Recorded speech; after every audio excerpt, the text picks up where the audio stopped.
بسم اللہ الرحمن الرحیم۔ انسان کے ساتھ دکھ سکھ، بیماری، تندرستی وغیرہ حالات پیش آتے رہتے ہیں، جس میں اللہ رب العزت کی طرف سے بے شمار فائدے ہوتے ہیں، بے شمار مصلحتیں ہوتی ہیں۔ انسان میں عاجزی پیدا ہوتی ہے، غلطیوں اور گناہوں کا کفارہ ہوتا رہتا ہے، اللہ تبارک و تعالیٰ کی طرف سے متوجہ ہونے کی توفیق ہوتی رہتی ہے۔ بعض اوقات آدمی اپنے اعمال سے ان درجات تک نہیں پہنچ سکتا جہاں کسی تکلیف پر صبر کرنے کی وجہ سے بندہ انسان پہنچ جاتا ہے۔ لہذا ضروری ہے کہ بیماری کی حالت میں صبر کو اپنا شعار بنا لینا چاہیے۔ ہمارے پیارے پیغمبر صلی اللہ علیہ وسلم نے ایسی حالت پیش آنے کی صورت میں ہمیں وہ اعمال بتائے کہ جن کو اختیار کرنے سے زحمت بھی رحمت بن جاتی ہے، اور ان طریقوں اور سنتوں پر عمل کرنے کا اجر و ثواب الگ ملتا رہتا ہے۔ لہذا کسی بھی مسلمان پر کبھی ایسے حالات ہوں تو جہاں وہ ایک طرف دعائیں کرنے کا اہتمام کرے، معتدل طریقہ پر علاج کروائے، وہاں چند ان امور کا بھی خیال رکھے۔ ایک تو چھوٹے بڑے تمام گناہوں سے انسان کو سچی توبہ کرنی چاہیے کہ اللہ میرے صغیرہ کبیرہ گناہ معاف فرما دے۔ دوسرا، دن رات جن سے رابطہ رہتا ہے، میل جول والے، ان سے کہا سنا معاف کرانا چاہیے، خصوصاً اپنے محتاط جو ہیں، بیوی بچے ہیں، ملازم ہیں، شاگرد ہیں وغیرہ، یا جن سے کاروباری معاملات میں واسطہ ہوتا رہتا ہے، اہتمام کے ساتھ ان سے معافی مانگی جائے۔ اسی طرح گھروں میں عورتیں ہیں، ساس ہے اور نیند ہونے کی شکل میں بہو ہے، اور بہو ہے تو ساس اور نندو دیورانی جیٹھانی وغیرہ یعنی اپنے قریب عورتوں سے دل سے معافی مانگ لے، کیونکہ وظائف، دعائیں، تعویذ اور دواؤں سے یہ بہت زیادہ ضروری ہے کہ جس کا دل دکھایا ہے اس سے معافی مانگ لی جائے، اور اتنا اس کو خوش کر دیا جتنا اس کو ستایا ہے۔ اس سے انشاءاللہ تعالی بہت جلد وہ مصیبت اور بلا دور ہو جائے گی جس کی وجہ سے آپ پریشان ہیں۔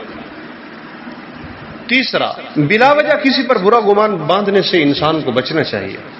یعنی لمبی مدت سے بیماری چل رہی ہے یا ظاہری علاج سے فائدہ حاصل نہیں ہو رہا تو کسی پر برا گمان ہرگز نہ باندھے۔ مثلا فلاں نے جادو کروا دی ہے، یا بیٹی کی ساس نے یہ میری بہو کا جوڑا نمونے کے طور پہ منگوایا تھا، پتہ نہیں ہے اس کے بعد جو زینب نے یہ جوڑا پہنا ہے اس کی طبیعت صحیح نہیں چل رہی اور وہ اکھڑی اکھڑی رہتی ہے۔ مثال کے طور پہ زینب اور زاہد میرے بہو بیٹے، میں اسی دن سے تو میں یہ چل رہے ہیں۔ بلکہ اگر اس طرح کے خدشات ہوں تو فوراً سورۃ الفلق، سورۃ الناس اور دیگر مسنون دعائیں اہتمام سے پڑھیں اور خود اور دوسروں پر دم بھی کریں۔ یاد رکھیں سورۃ الفلق، سورۃ الناس یہ قوی ترین چیز ہے جادو کے اثر کو توڑنے کے لیے، اور یہ مجرب ہے۔ آپ کثرت سے پڑھیں، پھر دیکھیں کہ آپ پر آثار رہتے ہیں نہیں رہتے۔ قرآن سے ہم نے دوری اختیار کی، اسی وجہ سے تو ہم مسلسل پھنسے ہوئے۔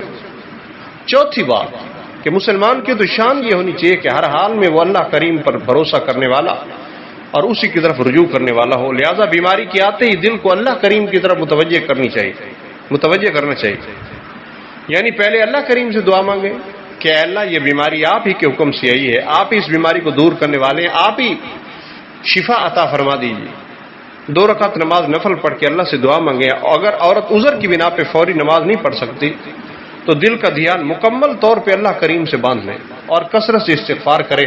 جب بھی ڈاکٹر اور حکیم کے پاس جانا ہو تو اس سے پہلے 2 رکعت نماز نفل پڑھ کے جائیں، کہ ڈاکٹر اور دوا یہ سب اللہ کریم کے حکم کے محتاج ہیں۔ دوا اس سے شفا، اس سے نہ شافی کو دوسرا پایا، حکیموں کے نسخوں پر بھی ہوا شافی لکھا پایا۔ اللہ تعالیٰ چاہیں گے تو اس میں شفا ڈال دیں گے، ورنہ وہی دوا بعض اوقات کوئی نیا مرض پیدا ہونے یا موجودہ مرض بڑھنے کا سبب بن جاتی ہے۔ کئی مرتبہ دیکھا گیا ایک ہی قسم کے 2 مریض ہیں، ایک ہی ڈاکٹر کے پاس ہیں، دونوں کو دوا ملی، ایک کو فائدہ ہوا دوسرے کو نہیں ہوا۔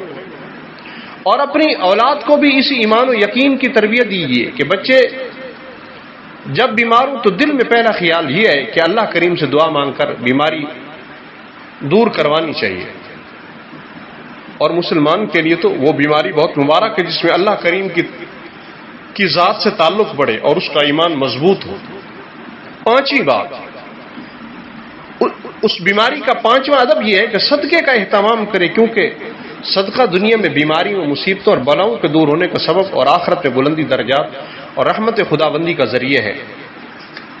حدیث میں آتا ہے، اللہ کے محبوب پیغمبر صلی اللہ علیہ وسلم نے فرمایا، صدقہ قبروں کی گرمی دور کرتا ہے اور ہر شخص قیامت میں اپنے صدقہ سے سایہ حاصل کرے گا۔ شعب الایمان بہقی کی روایت ہے۔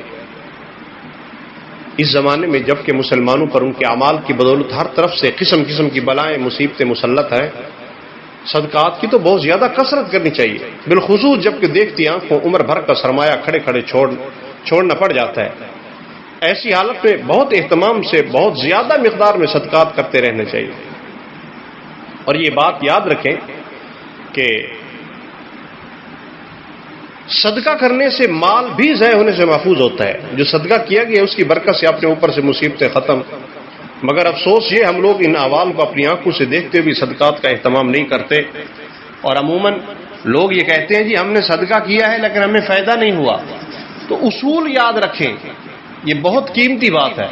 اصول یاد رکھیں کہ اگر آپ کا صدقہ آپ کی مصیبت سے بڑا ہے، آپ کا صدقہ مضبوط ہے، تو پھر آپ کی مصیبت انشاءاللہ ٹوٹ کے رہے گی، اور اگر آپ کا صدقہ کمزور ہے اور آپ کی مصیبت بہت بڑی ہے، پریشانی بڑی ہے، تو پھر آپ کی مصیبت نہیں ٹوٹ سکے گی۔ صدقہ بلاؤں کو ٹالتا ہے، بلائیں آسمان سے آتے ہیں، صدقات کے اثرات نتیجے اوپر جاتے ہیں، یہ دونوں گویا کہ فضائے آسمانی میں لڑتے ہیں۔ تو لہٰذا جتنا اہتمام کریں گے اس کے مطابق ملے گا۔ ان دونوں کا مقابلہ موازنہ ہوتا ہے، جس کی جیت ہوتی ہے وہی انسان کو فائدہ دیتا ہے۔ اللہ ان باتوں پہ عمل کی توفیق نصیب فرمائے۔ لہٰذا گھبرائیں مت، چلتے رہیں، اللہ سے مانگتے رہیں۔